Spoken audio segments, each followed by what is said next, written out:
Good morning. Today we are going to discuss about direct memory access, also called as DMA. We are going to discuss about what is DMA, what is the need for DMA, how the DMA operation is carried out. First, what is DMA, direct memory access? The input-output devices transfer data to memory and memory to input-output devices without any interference from CPU. This is called as direct memory access. What is the need for DMA?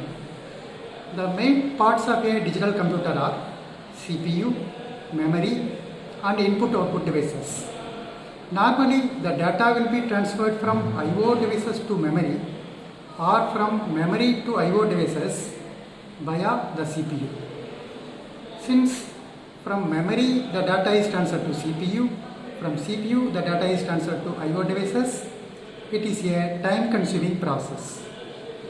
To overcome this, we are introducing direct memory access. Using DMA, the data can be transferred between input-output devices and memory directly without passing through CPU. Hence, the time needed for transfer of data is considerably reduced. DMA is mainly used for bulk transfer of data. Next we will see the DMA operation. To transfer data, address bus, control bus and data bus, combinedly all the three are called as system bus, is needed. Step number 1. The device requests the CPU through a DMA controller to hold address, data and control bus for transferring the data. Step number 2.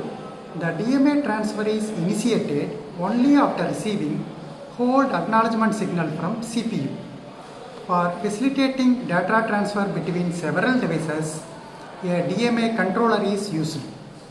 IC8257 is a 4-channel DMA controller.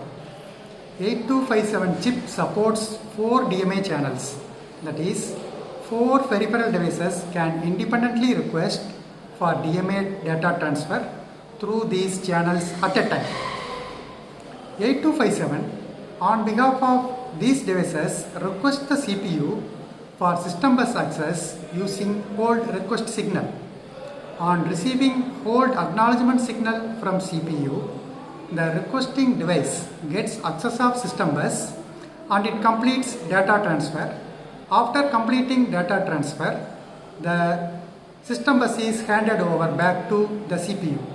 So in the operation, mainly the request is given to CPU using hold signal. The CPU is giving the reply as hold acknowledgement. After getting the acknowledgement, the data transfer is completed. After completing the data transfer, the control over system bus is given back to the CPU. For programming 8257, we are using an 8-bit register called as mode set register. The function of mode set register is to enable DMA channels individually and also to set various modes of operation. That means out of the 4 channels, we can enable or disable any channel. Also, the DMA operation can be carried out under various modes of operation. All these things can be programmed with the help of mode set register. Thank you.